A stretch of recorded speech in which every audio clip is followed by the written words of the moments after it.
Boom. Action! Good morning, Trains Nation. Welcome to another live recorded video Trains Video Newswire. We're as live as we can be, Steve. That's right. On Friday, June 17th, 2016. I'm Steve. I'm Jim Wrinn. And we're glad you could join us today. Jim, I tell you, I looked over Newswire today. We've got, as of Friday morning, early Friday morning, we have 56 stories up on Newswire. Wow. Lots of exclusives, lots of breaking stuff. There's derailments, there's fires, there's private varnish, there's bridges out, there's all sorts of fun stuff going on. There was so much going on. You know, I was off this week from Monday through Wednesday, and there was so much, I was going through it and reviewing it. There was so much, I couldn't get to it all this morning. So you'll have to help catch me up with some of the stuff that took place earlier this week. I'd be glad to. Well, the thing that caught our attention really early this week was the Howard Street tunnel derailment in Baltimore, Maryland. CSX Transportation had a derailment there. It's the same tunnel that CSX had a derailment and fire in 2001 that was really pretty awful. This involved hazmat but no fire, so they're cleaning that up now. All the tank cars, all the hazmat should be out of the tunnel as of Thursday, and then they're going to check. The engineers are going to go check the tunnel, make sure it's structurally sound, make sure it's good. They didn't have any, so that they can. So there was no big fire or anything like that. No fires. Did they know leaks. what caused the derailment? No, they haven't. They just got the cars out. So my guess is that the engineers are going to go in, the track inspectors, and they're going to go take a look at everything, take pictures, and determine what's going to go on. But that sort of dovetails with a story that we were both talking about before the broadcast, and that was the continuing fallout over the oil train fire in the Columbia River Gorge in Oregon. I mean, there's just a lot of political back and forth on that right now. Now you've got officials there who want to ask Congress to enact a ban on oil trains. Yes. But only in those two states. Yes, in Washington and Oregon. Really odd. I mean, like, how in the heck can you regulate interstate commerce for just two states? But they seem to want to. They want to ban the oil trains. They want to ban the movement. They want to get them out of there. And it's pretty bad. And it happened in the Columbia River Gorge, which it's a beautiful, it's a paradise. Gorgeous place. I've been there, and I've watched the UP and the BNSF down the gorge, and it's just absolutely spectacular. But I mean, nobody wants oil trains to derail anywhere. But. Right. And now they're looking at lag bolts on a curve that may have severed in a way that they've never seen before. They've never seen it before. So more and more interesting things coming out of that oil train fire from, believe it or not, June 3rd. Yeah. I mean, it's already 2 weeks ago now. Wow. Unbelievable. Wow. So that was a big deal. I noticed a couple of things just to get some railfan things out of the way. I mean, of course, last weekend we had 765 nickel plate road 765 284, beautiful locomotive going up from Chicagoland to Janesville, Wisconsin and back. It was wonderful there at Franklin Park. We had a video on that on Monday. And then I also noticed that Cumbres and Toltec announced they're going to have a private varnish, sort of like a Great Western Circle tour, which is coming out. That's pretty good. Except for don't forget, this is on Amtrak. This is not on the Cumbres and Toltec, no, which is narrow gauge. Excuse me. Yeah, Cumbres and Toltec is sponsoring. They're sponsoring an Amtrak private varnish tour. Clarify. Sorry. Yeah, just to make sure that no one gets confused that narrow gauge cars will not be going down Amtrak. Right. And then Big Steam 2, 1225.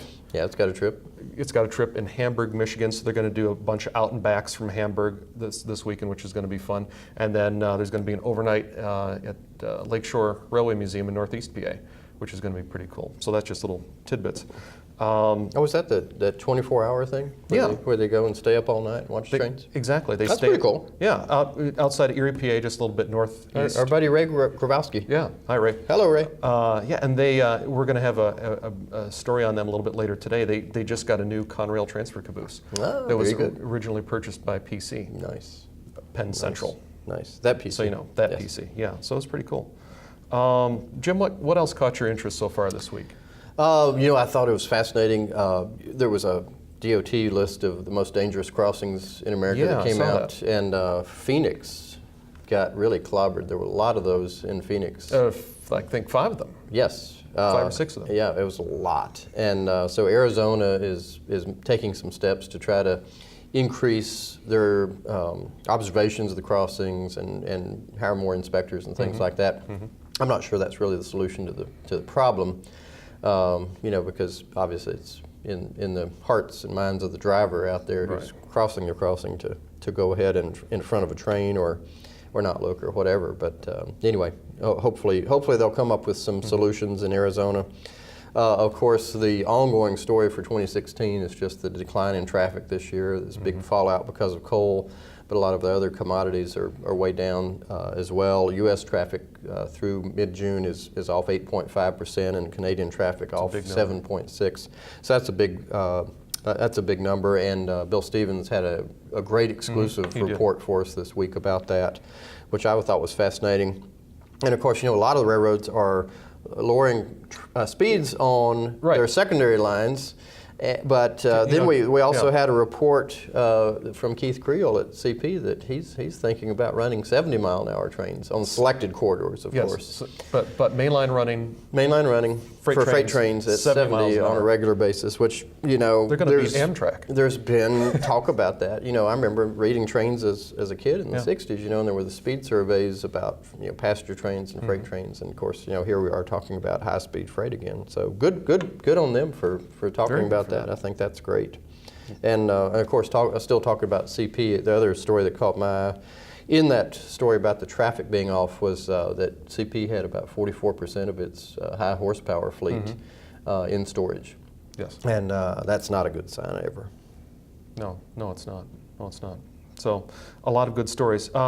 We're starting to run short on time, but I think it's time for trivia. Go for trivia. Isn't it? Yes. Okay, so last week we asked all of you, our loyal, wonderful followers and viewers, to think about North by Northwest. It's a famous Alfred Hitchcock movie. Filmed on the 20th Century Limited. Filmed on the 20th Century Limited. Which just happens to be the subject of our brand new DVD. Yes, which is coming out when? Coming out next month. I just watched July. I just watched the final check video last night. It was fabulous. Is it? And we ended up with, there was so much good stuff that Rich Luckin, the producer, put on an extra 14 minutes of bonus footage. So all you guys that are buying it are getting a great deal. Beautiful. Can I get that check disc later? Heck yeah. Okay, good. You got it. I like that. So anyway, 20th Century Limited was featured heavily in that movie, but there was another railroad in there too, and we asked you to tell us what that other railroad Name was that railroad filmed on North by Northwest, and the answer is Southern Pacific.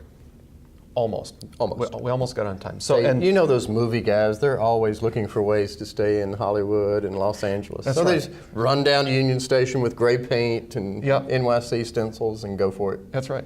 So that's how it happened. Exactly. That's how it happened. And so our winner this week is Gary Zaleski. Gary, go ahead and send me an email at newswire@trainsmag.com. That's newswire, one word, @trainsmag.com, and I'll be sure to get it. We'll send you a copy of our latest, greatest Colorado special issue, Colorado Railroad's 100 pages of beautiful photos, great storytelling, only from the editors of Trains. And you can use that. You can use that email to send us news tips, right? Absolutely. So if you see something going on out there in railroading that you think would be a good story for us, or you've got a news tip, send it to newswire at trainsmag.com, and I'll see it, and the other editors will see it too. But that reminds me, now we also have this week's trivia. Jim, you got a new question? Yep, we're sticking with our 20th Century Limited theme. There was a famous event that the 20th Century Limited accomplished that resulted in one of the very first commemorative postage stamps to be issued in the United States. What was that event? Post the comment down below in the comment section. We'll pick a winner at random among the folks who get it right. Among the folks who don't get it wrong, tough noogies. Tough noogies. So do that. We'll be sure to read the random response next week. We'll both be here, won't we? Yes, unbelievably we will. What a rare event. Yes. That's special. You have to watch 2 next weeks week in a row. just for that. 2 weeks in a row. Just for that. It'll 2 be weeks in a beautiful. Other than that, Jim, it's going to be a great weekend. It is. Blue skies in the Midwest and sunny temperatures in the 80s. We hope you get out rail fanning and train chasing. Send us videos. Or stay cool with your favorite beverage. Yes, beverage of choice. And then until next time, have a fantastic weekend. Take care. What do you think? And we could have pictures of us walking down the hall, and But who's the sidekick? Am I the sidekick? I don't know. Here's Jim. We'll figure it out. Holy fireboxes, Batman. Exactly.